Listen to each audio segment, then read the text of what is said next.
ostatní my tu nahráváme, takže budete muset. Děkuju. Ještě jsem chtěla upozornit na to, že vlastně všechna Science Café, protože patříme do skupiny Science Café, tak jsou nahrávána a potom budou tady prezentována na internetu tak, aby vlastně celá republika se mohla pokochat tím, čím my se tady dneska kocháme. A zároveň potom, kdo bude mít třeba zájem, tak můžu poslat ty stránky Science Café a můžete se tam podívat na Science Café, které proběhly v celé České republice. Zároveň, čímž vám teda sděluji, že budou vaše osobní data nebo vaše tváře možná vidět na internetu, tak abyste o tom věděli. A čiž bylo učiněno zadost, myslím, celému zákonu o osobních údajích. A zároveň bych vás poprosila potom, jestli budete mít potom nějaké otázky v této přednášce a budete i odpovídat na ty otázky, tak kdybyste byli tak hodní, já tady pošlu potom mikrofon a ty otázky klad do toho mikrofonu, aby to bylo dobře slyšet a odpovědi na vaše otázky, zároveň tu otázku mohli slyšet teda i lidi na tom internetu. Tak děkuji moc. No tak v prvom rade, keď si chceme položiť otázku, ako vznikol život, tak by sme si mali ten život nejakým spôsobom zadefinovať. Každému sa zdá, že je jasné, čo je živé, keď sa na niečo pozrieme, že to žije, ale definovať život v podstate vôbec nie je jednoduché. A existuje niekoľko takých definícií. V podstate skoro všetky majú v sebe hlavne to, že živé je to, čo je schopné sa samo replikovať alebo rozmnožovať. Niečo, čo má vlastný metabolizmus. A čo je veľmi dôležité, je to niečo, čo je schopné sa vyvíjať. Čiže vo väčšine definícií života je priamo zahrnutá už aj tá schopnosť vyvíjať sa. Čiže schopnosť evolúcie. Potom existuje aj tzv. Entropická definícia života, ktorá hovorí o tom, že je to ohraničený priestor, v ktorom sa zvyšuje usporiadanosť v cykloch hnaných tokom energie. Čiže organizmy v sebe zvyšujú usporiadanosť, čiže vlastne porušujú termodynamické zákony, ale zase zvyšujú neusporiadanosť okolo seba. To všetci vidíme napríklad aj na príklade ľudskej spoločnosti. Priekopníkmi na poli skúmania života boli Oparin a Haldane. V podstate si nezávisle na sebe uvedomili, že v dávnych časoch boli na tejto planete celkom iné podmienky ako dnes. Napríklad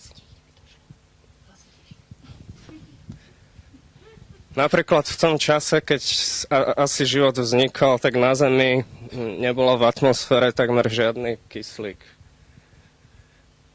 Tu je nejaký model, ako v podstate to mohlo vyzerať. Vidíme, že atmosféra bola celkom iná, obsahovala rôzne plyny, napríklad aj oxidy síry, taktiež bolo iné zloženie mora, aj podmorských priestorov, čiže aj horniny trochu inak vyzerali. Tých modelov je viacero, samozrejme, že nedá sa to úplne exaktne odhadnúť, ako to vtedy vyzeralo. Čo sa týka toho, že kedy vznikol život, tak väčšina ľudí sa nazdáva, že vznikol priamo na Zemi. Čiže keď Zem sa vyformovala zhruba 4,6 miliardy rokov dozadu, tak zhruba pre takými 4 miliardami mohli byť už vhodné podmienky pre život. V podstate také prvé fosílie boli cyanobaktérie, k tomu sa ešte dostanem. Ale existuje aj skupina hypotéz, že život vlastne nevznikol na tejto planéte, ale vznikol niekde inde vo vesmíre. Vlastne sem bol prenesený a potom sa tu už vyvíjal. V podstate táto teória sa nazýva teória panspermie, že život putuje ako keby vesmírom, ale v podstate to nerieši otázku samotného vzniku toho života. Čiže aj keby vznikol niekde inde vo vesmíre a nie na tejto planéte, tak je potrebné si položiť otázku, akým spôsobom vznikol. Dnes vieme, že niektoré organizmy aj na tejto planéte dokážu žiť v mimoriadne extrémnych podmienkach. V podstate celá rada organizmov dokáže žiť po väčšine ide o jednobunkové formy, ktoré dokážu žiť vo veľmi extrémnych podmienkach, napríklad pri 100 stupňoch, pri vysokých tlakoch, pri vysokých aciditách. Čiže život v podstate nemusel vôbec vzniknúť v takých podmienkach, v akých ho momentálne zvyčajne poznáme. Taktiež by sa dalo povedať, že kľudne nejaký život by mohol byť aj na Marse, pretože stále tam nejaký ľad je. Jedna z hypotéz aj predpokladá, že ten život tam skutočne vznikol a že som bol z toho Marsu prenesený. A kde by som ja osobne hľadal život v našej slnečnej sústave, to je asi mesiac Jupitera Európa, kde sa nachádza v podstate niekoľko kilometrová vrstva ľadu a predpokladá sa, že pod tým sa nachádza oceán. Tiež je dôležité asi spomenúť, že kedysi dávno, keďže tá atmosféra na tejto planete bola iná, dopadali sem v podstate aj oveľa viac meteoritov, že aj boli väčšie a nie všetky teda zhoreli v tej atmosfére, ako tomu je dnes. A v podstate za to, že tu je život možný, vďačíme aj Saturnu, aj Jupiteru, čo sú dosť veľké planéty a väčšinu tých meteoritov pritiahnu. Bez toho by tu nebol život možný. Prvé fosílie, ktoré v podstate sú popísané, že to už by mohli byť produkty živých organizmov. Máme z obdobia zhruba 3,5 až 3,8 miliardy rokov dozadu. Pravdepodobne vyzerajú tie fosílie takto, nazývajú sa aj stromatolity a sú to útvary veľmi podobné útvarom, ktoré dokážu vytvárať aj dnešné cyanobaktérie, čiže sinice.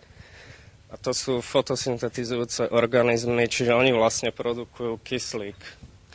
Čiže až potom, čo vznikli, sa postupne akumuloval kyslík v atmosfére a v podstate bol umožnený vznik foriem života, ako ho dnes poznáme. Samozrejme to, že tie prvé fosílie boli pravdepodobne cyanobaktérie, čo nie je zase úplne isté. Ono to neznamená, že iné formy v tom čase života neexistovali. Kľudne mohli, len proste záleží aj na tom. Niektoré útvary proste fosilizujú lepšie, iné horšie. Navyše je to obdobie naozaj veľmi veľa rokov dozadu. Ja by som chcel upozorniť na to, že v súčasnosti poznáme dva základné typy organizmov.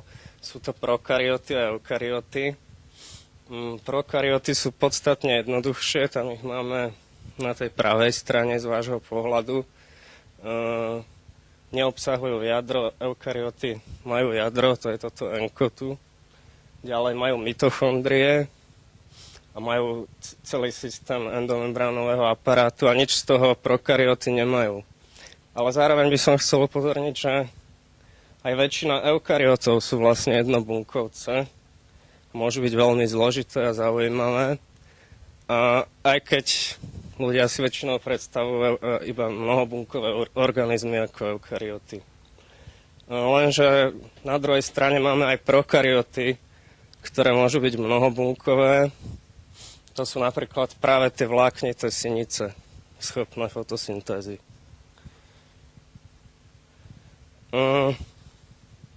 Pomerne nedávno v podstate bolo objavené, že v skutočnosti na základe porovnávacích štúdií už v sekvencii DNA alebo RNA bolo zistené, že existujú dva zásadne odlišné typy prokaryotov, a to sú baktérie a archeóny. A zdá sa, že tie archeóny sú príbuznejšie eukaryotom ako baktériám, čo je celkom zaujímavé. Treba aj spomenúť, že prokaryoty nie sú schopné pohlavného rozmnožovania. A väčšina hypotéz predpokladá, že eukaryoty vznikli z prokaryotov, čiže by sme vlastne museli vysvetliť, lebo spoločný predok eukaryotov bol schopný pohlavného rozmnožovania, to vieme. Takže vlastne by sme museli potom počas vysvetľovania vzniku eukaryotov z prokaryotov vysvetliť aj vznik sexuálneho rozmnožovania zároveň. Bunky sú v dnešnej dobe, či už prokaryotické alebo eukaryotické, tvorené týmito základnými komponentami. Sú to cukry, mastné kyseliny, ktoré vytvárajú vlastne membrány, ktoré tie bunky obalujú. A potom sú to aminokyseliny, ktoré vytvárajú proteíny. A potom sú to nukleotidy, ktoré vytvárajú nukleové kyseliny. V podstate tie hypotézy o vzniku života sa zaoberajú najprv tým, ako vznikli tie monoméry naľavo, potom ako skondenzovali do polymérov napravo a potom ako sa vlastne celá tá bunka vytvorila, ako to bolo obalené do ohraničeného priestoru. Čiže tie lipidy alebo tuky vyzerajú takto, vytvárajú takú dvojvrstvu, ktorá tvorí membrány a tie bunky obalujú. Aminokyseliny, tu máme nejaké 4, tie zase vytvárajú proteíny, ktoré v súčasných bunkách vytvárajú, v podstate vykonávajú skoro všetky katalytické funkcie, čiže sú to enzymy, ktoré vykonávajú všetky biochemické dráhy. No a potom máme nukleové kyseliny, DNA a RNA, ktoré sa skladajú z nukleotidov, tam je príklad adenínu, ale ešte tam môže byť cytozín, guanín, tymín. V RNA to je vlastne veľmi podobná molekula, akorát, že namiesto tymínu tam má uracil a v DNA je namiesto tohoto OH, je tam iba vodík jeden. Čiže aj DNA môže byť aj jednovláknová, RNA tá je väčšinou jednovláknová, DNA ale je väčšinou známa ako dvojzávitnica, lebo tie bázy medzi tými jedným a druhým vláknom sa takto navzájom párujú. Napriek tomu tá RNA tá je väčšinou jednovláknová, ale aj v rámci tej jednej molekuly RNA dochádza k takémuto vnútromolekulovému párovaniu, takže tá RNA potom vytvára rôzne všelijaké štruktúry. Tu máme príklad tRNA a rRNA, ktoré sa účastnia veľmi dôležitého procesu práve proteínovej syntézy. V podstate v súčasných organizmoch to vyzerá tak, že genetická informácia je kódovaná DNA, potom sa prepisuje do RNA, tá RNA sa zvyčajne translatuje do proteínov a tie proteíny potom vykonávajú všetky katalytické funkcie, vrátane syntézy lipidov, ktoré potom obalujú tie bunky. Samozrejme, aby sa dospelo k niečomu takémuto, tak to muselo trvať veľmi dlhý čas a asi to nebol vôbec jednoduchý proces. Čiže ako som povedal, najprv sa uvažuje o tom, ako vznikli tie monoméry, potom ako skondenzovali do polymérov, potom sa uvažuje o tom, ako sa vyvinula schopnosť autoreplikácie a ďalej, ako boli tie makromolekuly uzatvorené do ohraničeného priestoru. No a ešte zaujímavá otázka, ako vyzeral spoločný predok všetkých živých organizmov, ktorý sa nazýva LUCA, z anglického Last Universal Common Ancestor. Čiže tá prvá otázka, ako vznikli vlastne monoméry, tak to sa dá experimentálne testovať. V podstate tuto je taký pomerne starý pokus Stanleyho Millera z 50. rokov. Tu máme aparatúru, ktorú oni použili, že sem natlačili plyny, použili nejaké elektrické výboje. Tu tu máme nejakú vriacu vodu, tu sa to potom chladilo a tu to zachytávali, čo vznikalo. No a po nejakých 150 hodinách skutočne vznikli nejaké organické látky ako laktát, alanín, acetát, alanín, glycín, to sú aminokyseliny, kyselina mravčia a iné. Čiže skutočne len takouto jednoduchou cestou sme schopní pripraviť z anorganických molekúl organické experimentálne v laboratóriu. Vo všeobecnosti sa predpokladá, že východisková látka pre syntézu purínov a pyrimidinov bol kyanovodík. Aminokyseliny pravdepodobne vznikli z aldehydov.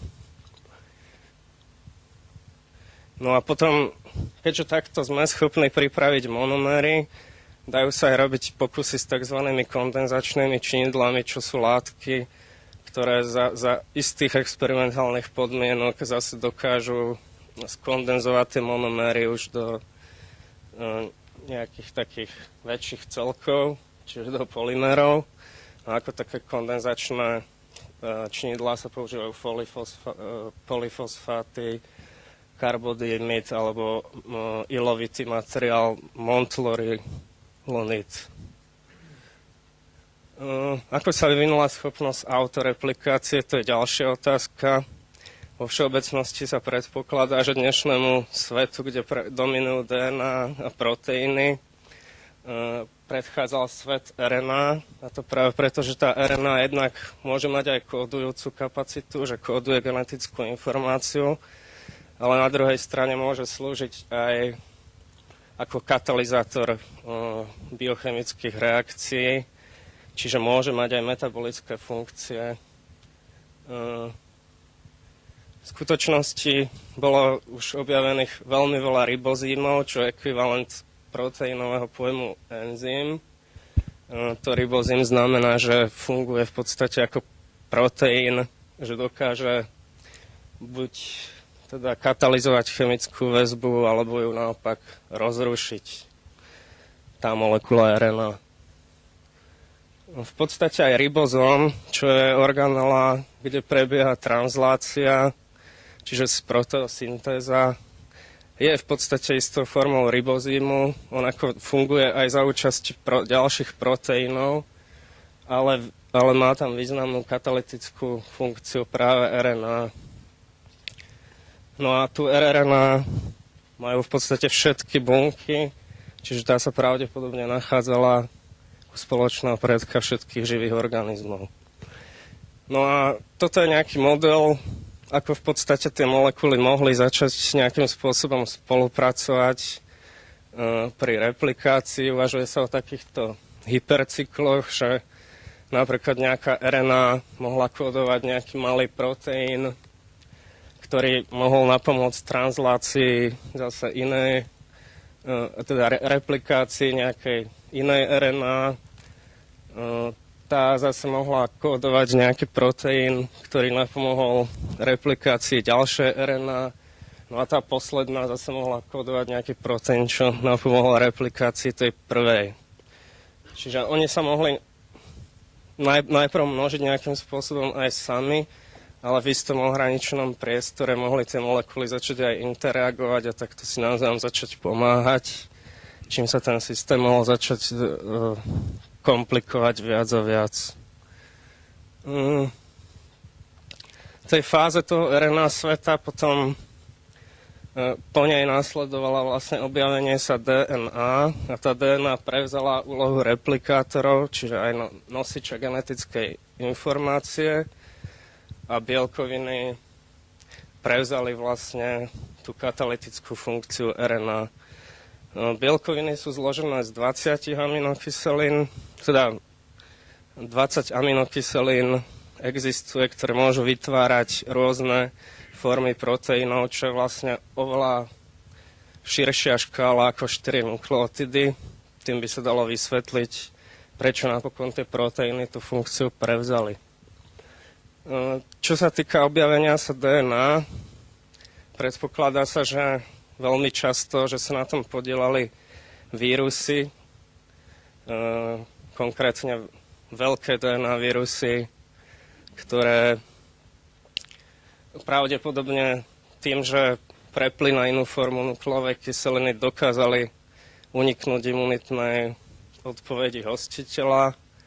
Navyše tá DNA je oveľa stabilnejšia, tá dvojšrobovica ako RNA, takže pravdepodobne preto vyhrala nad to RNA. No a ako som spomínal, poznáme prokaryoty, baktérie a archeóny a potom máme eukaryoty.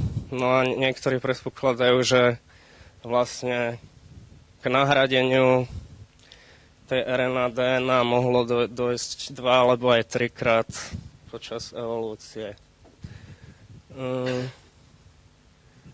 To som v podstate povedal, takže ďalšou otázkou je, ako došlo k uzavretiu do hraničného priestoru.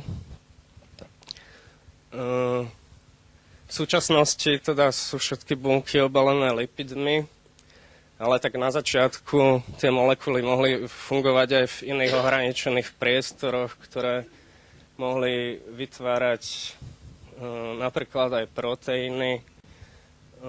Aj s tým sa robili nejaké pokusy, že za istých podmienok, keď sa aminokyseliny zahrejú alebo tak dokážu vytvárať aj proteíny, takéto útvary, ktoré majú nejakú dutinu, v ktorej by mohol prebiehať nejaký metabolizmus.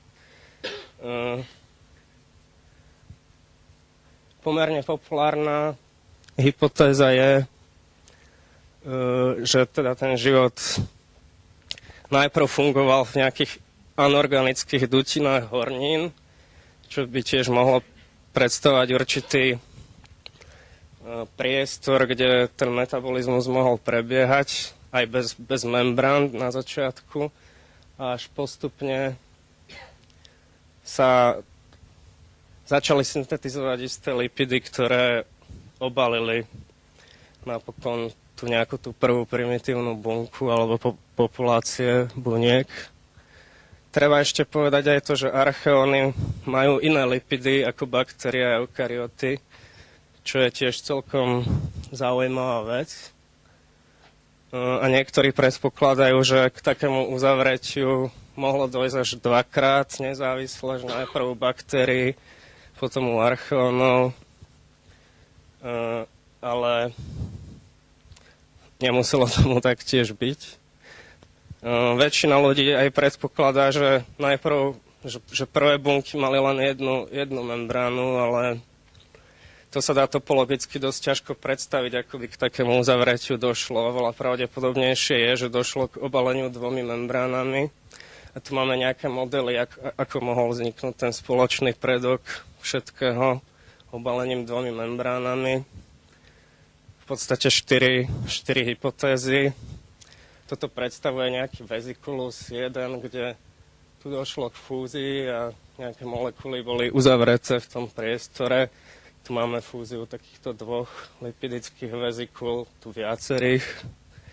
Sú to samozrejme hypotetické modely, ale z topologického hľadiska sú oveľa správnejšie ako to vysvetlenie, že by došlo k obaleniu len jednou membránou. Navyše v súčasnosti poznáme aj archeóny, čo sú obalené 2 membránami. Toto vidíme. Aj väčšina baktérií má 2 membrány. Eukaryoty majú vonkajšiu membránu, ale majú aj vnútorný membránový systém. Tu máme nejakú mitochondriu, toto majú len eukaryoty a tie mitochondrie vznikli z istej skupiny baktérií a preto majú tiež 2 membrány. To bola vlastne symbióza, že sa baktéria dostala do nejakého protoeukaryota a vznikli z nej mitochondrie. Čo sa týka spoločného predka všetkých živých organizmov, väčšina odborníkov sa nazdáva, že to bol prokaryot, ale v skutočnosti na to nie sú vôbec žiadne dôkazy a ten spoločný predok mohol mať iba to, môžeme si byť istí iba tým, že mal zrejme nejaké lipidy, že mal ribozómy s tými rRNA, možno mal DNA, ale nemusel mať. Čiže mohla to byť aj populácia nejakých tých ribobuniek, ktoré ešte fungovali na báze tej RNA a iba začali syntetizovať proteíny.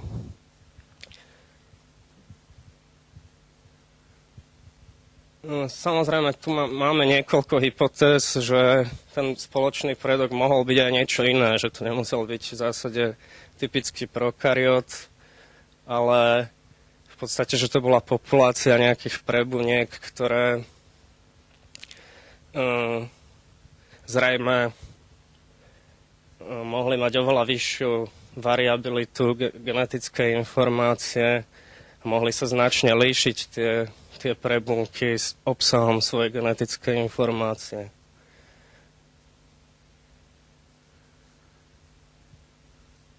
No tu máme nejaké hypotézy, ako by mohli vzniknúť tie eukaryoty z prokaryotov. Veľmi populárna je napríklad táto hypotéza, že predkom eukaryotov bol archeón, ktorý prijal mitochondriu. Na druhej strane potom máme hypotézy, ktoré uvažujú o fúzii viacerých prokaryotov. A potom máme hypotézu, ktorá predpokladá, že tým hostiteľom už bola takmer hotová eukaryotická bunka, ktorá len pohltila tú alfa-proteobaktériu, z ktorej sa stala mitochondria. Tá hypotéza vlastne fúzie archeóna s baktériou má v podstate tú medzeru, že jednak také organizmy sa nevyskytujú, ktoré by mali v podstate zmes lipidov archeálnych a bakteriálnych. Máme len organizmy, ktoré majú jeden alebo druhý typ a je to preto, že tie membrány, ktoré sú ako hybridné, čo tá hypotéza fúzie archeóna s baktériou predpokladá, sú menej stabilné. Čiže skôr to mohlo byť tak, že na začiatku bola tá fáza s tou menej stabilnou membránou a potom mohlo dochádzať k segregáciám lipidov a tak mohli vzniknúť baktérie, archeóny a eukaryoty.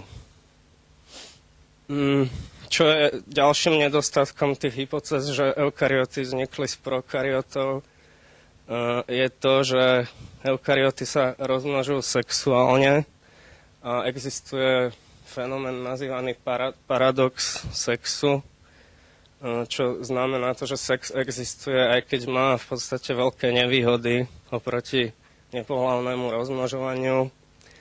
Známymi nevýhodami sú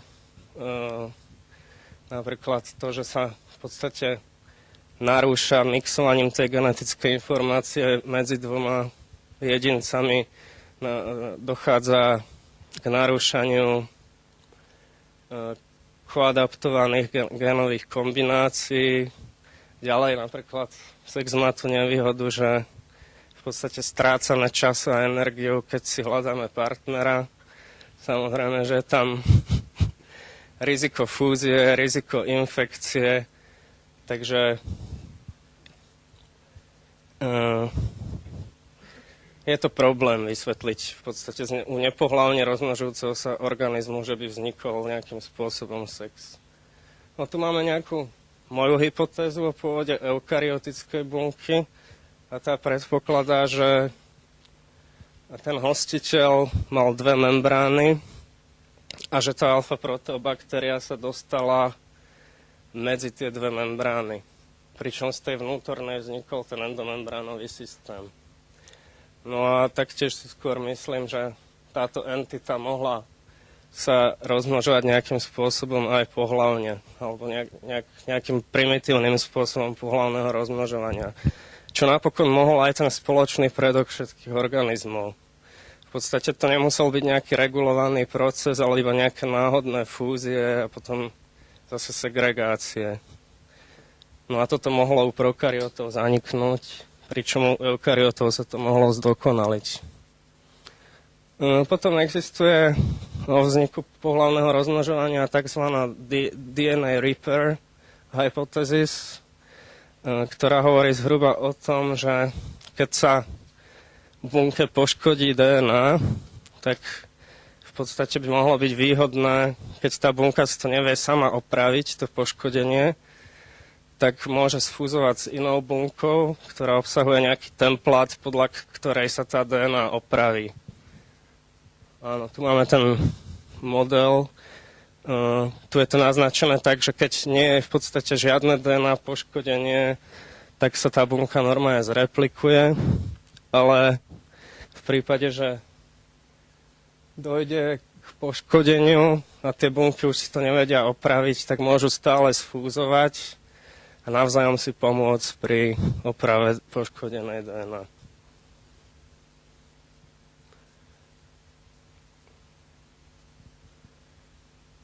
Dobre, tak tu máme nejaký taký môj sumár histórie života. Tu máme, na začiatku bolo zrejme obdobie, o ktorom som hovoril na začiatku, že v podstate došlo k formovaniu tých nejakých polymerných zlúčenín, ktoré začali nejakým spôsobom spolupracovať, až sa na záver obalili lipidmi, pričom vznikol pravdepodobne predok všetkého, ktorý mal dve membrány. No a vlastne konvergentnými procesmi mohli vzniknúť nezávislé baktérie a archeóny.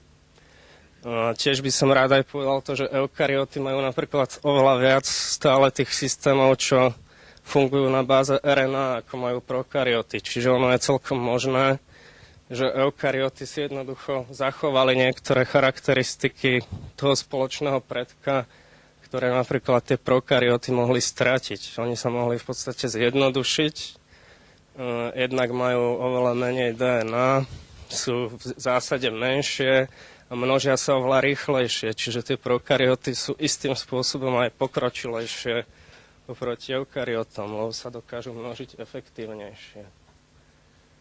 No a na čo nám v podstate všetky tieto veci sú, aký to má význam? Tak určite to má význam pre didaktické účely, pretože ľudí to zvyčajne zaujíma a keď im začnete rozprávať takéto veci, tak sa začnú tou biológiou zaoberať aj širšie častokrát. Určite to má význam pre systematickú biológiu, že vieme, že máme dva dosť radikálne odlišné typy prokaryotov. A potom tým, že vieme, že mitochondrie a chloroplasty, o ktorých som nehovoril, ale chloroplasty napríklad rastlín, tak tie vznikli z tých cyanobaktérií. No a keď vieme toto, tak vieme aj to, že antibiotika, ktoré zabíjajú napríklad baktérie, potom zabíjajú aj naše mitochondrie alebo zabíjajú aj tie plastidy. A čo je tiež zaujímavé, že v podstate tým, že sa spoznávajú organizmy, čo žijú v extrémnych podmienkach, prichádzame na rôzne veci. Mnohé tie enzymy majú z tých termofilných organizmov využitie. Napríklad PCR reakcia je teraz základom v podstate molekulárnej biológie a tam sa využíva práve polymeráza z termofilného organizmu. No a samozrejme, že tých využití je oveľa viac, napríklad to má význam pri štúdiu RNA, DNA, vírusov a podobne. No a tu sú teda tie moje 4 otázky. Předtím, že začnete pokládat otázky, ne, já mám ještě druhou. Tak, můžem? Vy jste byl tak hodný? No tak prvá otázka znie, že z ktorého obdobia pochádzajú najstaršie fosílie a o aké organizmy pravdepodobne išlo. Jestli zná teda někdo odpověď?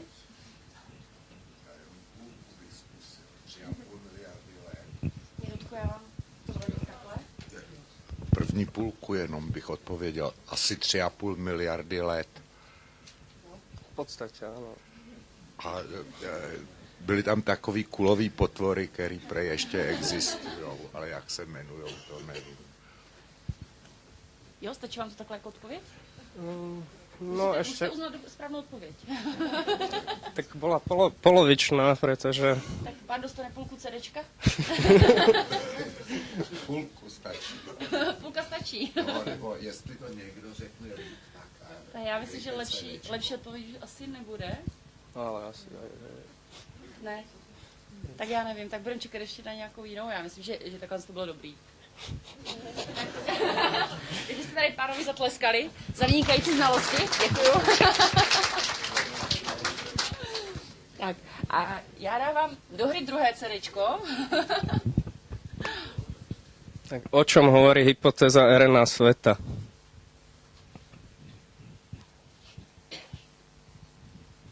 Ano, moment, já už utíkám dozadu.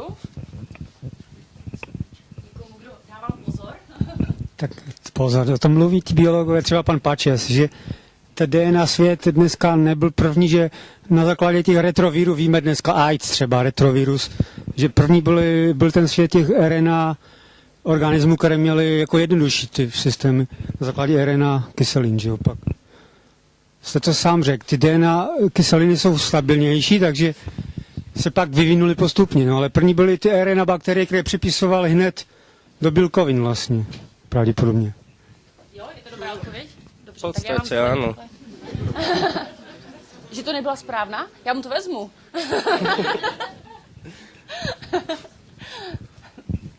Tak, potom tady máme krásnou knížku o Ostravě. Já si můžete teda položit další otázku. O čom hovorí teória panspermie? A tady malý muž, minutku, já vám dám mikrofon.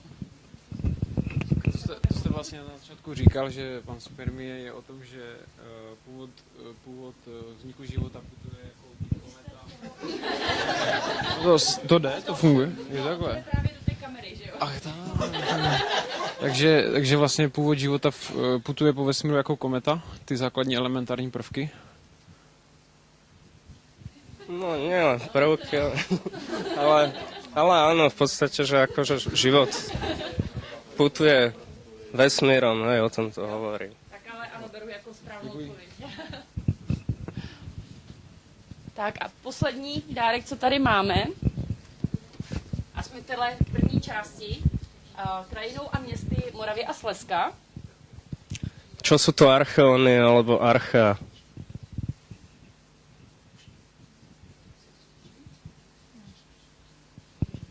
Ne, vy už jste vyhrál. A tady slečna. Nebo paní, pardon, já si úplně nejsem jistá. Jsou to prokaryotické organismy. To áno. A já vám tady takhle přidám knížečku. Teď mi napadá, že těm ostatním se netleskali, jenom tady panu docentovi. Tak to všechny. Tak je to všechno teda. Takže já poděkuju panu doktorovi za krásnou přednášku. A teď teda, ano. A speciálně mu děkuju, protože pan doktor přijel před 2 dny z Nového Zélandu, takže určitě je unavený.